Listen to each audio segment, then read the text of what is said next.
Hello everyone. Today our second and last topic is grading. And I think कि आप इस term से पहले भी परिचित हैं. यूनिट 3 का टॉपिक था आपका ग्रेडिंग एंड स्कोरिंग. उसमें भी आपके टर्म थी. तो आइए हम एक बार फिर से इस टर्म को रिपीट कर लेते हैं. आइए देखते हैं कि ग्रेडिंग क्या है. Grading in education is a process of applying standardized measurement of a varying level of achievements in a course.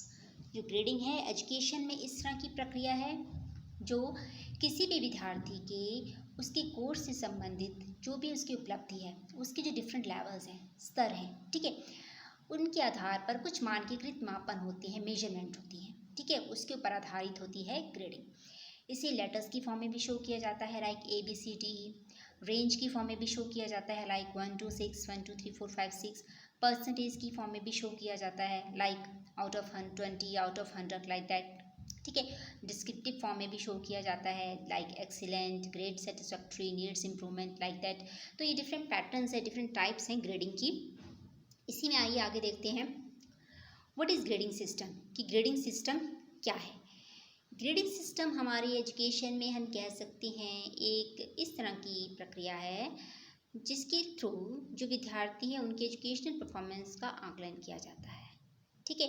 और ये पूर्णतः किसके ऊपर आधारित होती है, पॉइंट्स के ऊपर, ठीक है. कई बार पॉइंट्स को ग्रेड में भी चेंज कर दिया जाता है बट बेसिकली किसके ऊपर आधारित होती है, ये पॉइंट्स के ऊपर.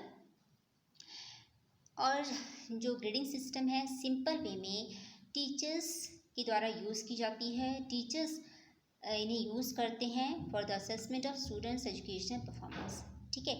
और जो पहले इन अर्ली टाइम्स जो है सिंपल मार्किंग प्रोसीजर जो है वो यूज़ होता था like A minus, A plus, B minus, B plus like so on, ठीक है. बट अब डिफरेंट टाइप के जो ग्रेडिंग सिस्टम है वो आ गए हैं, इसके बारे में भी हम आगे डिस्कस करेंगे.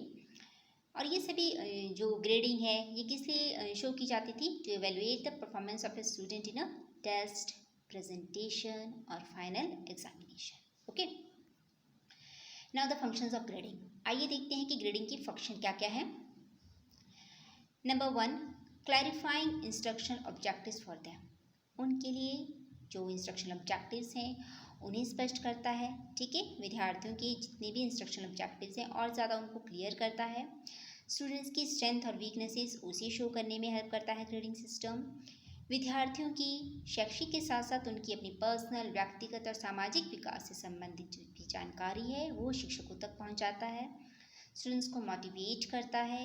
हमने भी बात की कि उनके रिजल्ट्स को और ज़्यादा क्लियर करता है, ठीक है.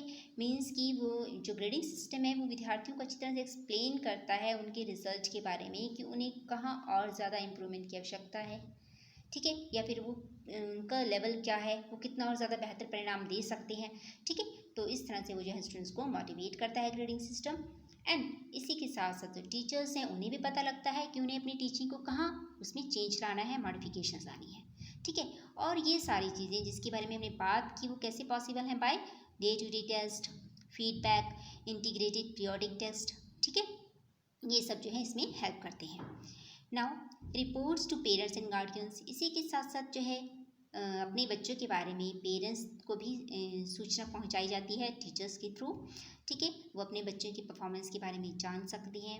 और जो कम्युनिकेट ऑब्जेक्टिव्स टू पेरेंट्स और जो शिक्षा से संबंधित उद्देश्य हैं उनके बारे में भी पेरेंट्स से बातचीत जो है वो की जा सकती है, विचार विमर्श किया जा सकता है. और ताकि जो पेरेंट्स हैं अपने विद्यार्थियों की अधिगम से संबंधित सहायता कर सकें, ठीक है.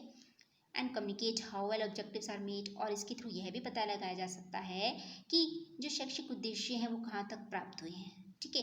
ताकि जो पेरेंट्स हैं अपने बच्चों से संबंधित उनसे जो है और ज़्यादा बेहतर परिणाम प्राप्त करने हेतु जो है प्रॉपर योजना बना सके, प्लानिंग कर सकें, ठीक है.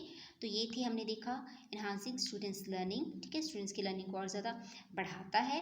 और report to parents and guardians, parents और गार्जियंस को जो विद्यार्थी की परफॉर्मेंस है उनके बारे में जानकारी प्रदान करता है.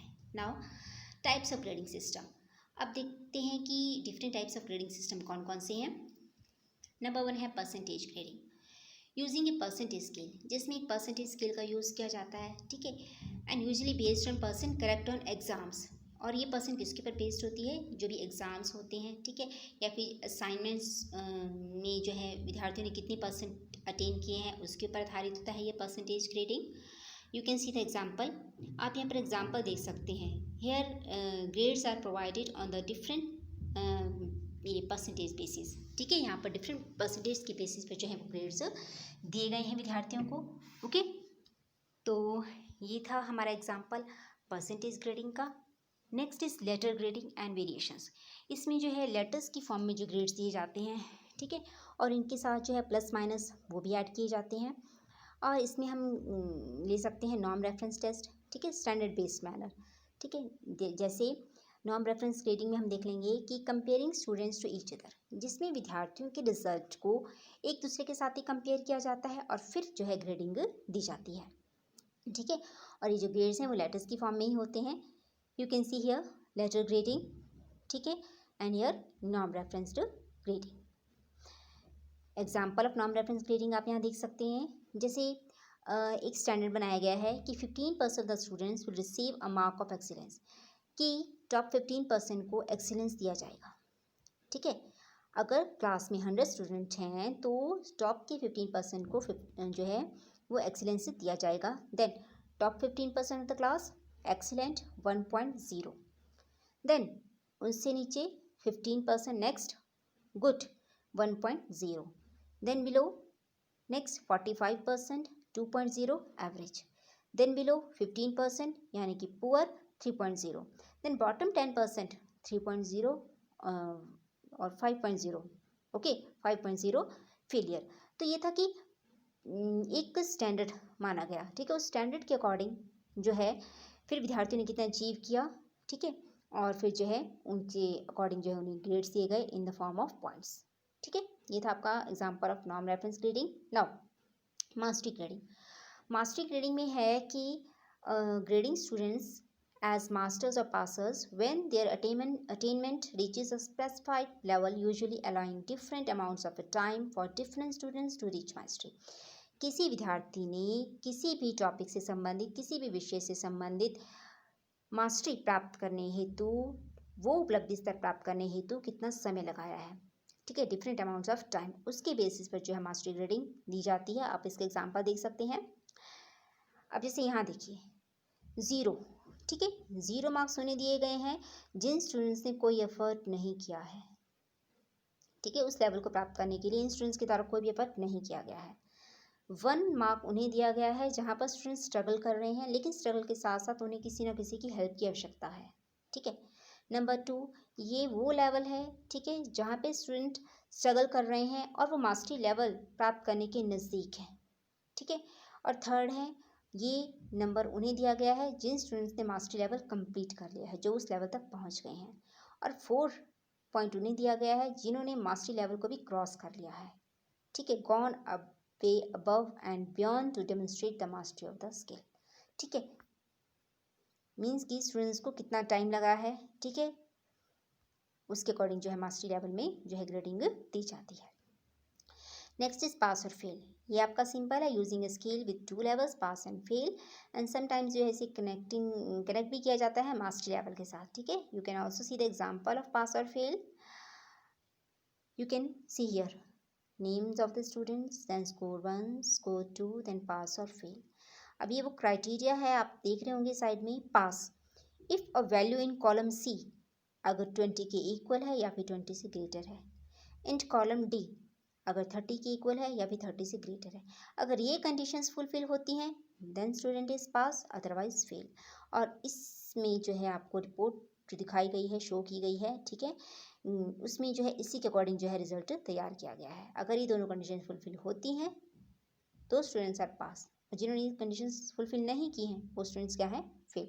तो ये था हमारा पास और fail grading system. Now standard grading और एब्सोल्यूट स्टैंडर्ड्स।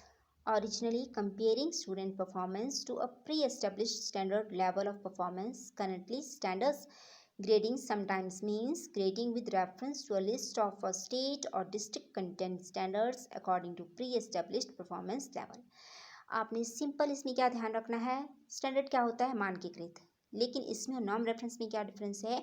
नॉर्म रेफरेंस में था कि विद्यार्थियों की आपस की जो परफॉर्मेंस है उन्हें कंपेयर किया जा रहा है, बट इसमें ऐसा नहीं है। इसमें है कि जो पहले से है, प्री एस्टेब्लिश स्टैंडर्ड है, ठीक है, पूर्व निर्धारित जो मानक है उसके साथ विद्यार्थियों की तुलना की जाती है और तब जो उन्हें ग्रेड दिया जाता है। और ये प्री निर्धारित, ठीक है, प्री एस्टेब्लिश स्टैंडर्ड है, वो मेनली रिलेटेड हो सकते हैं from the list of state और डिस्ट्रिक्ट कंटेंट स्टैंडर्ड्स, ठीक है, राज्य और जिला स्तरीय पर जो मानक होते हैं उनके साथ जो है इन्हें कंपेयर किया जाता है और उसके बेसिस पर जो है ग्रेड्स दिए जाते हैं। ये था हमारा स्टैंडर्ड ग्रेडिंग।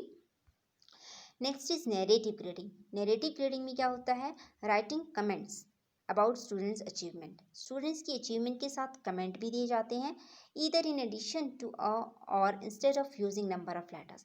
मीन्स कि उनके रिजल्ट को लेकर नंबर्स भी शो किए जाते हैं, लेटर्स भी शो किए जा सकते हैं, बट उनके साथ साथ जो है कमेंट्स भी शो किए जाते हैं to explain the results of students very clearly, ठीक है, एंड मोर एक्यूरेटली, ठीक है, for the explanation to the teachers also, to the students also, and within this to the parents also, ठीक है। तो ये थी हमारी नैरेटिव ग्रेडिंग।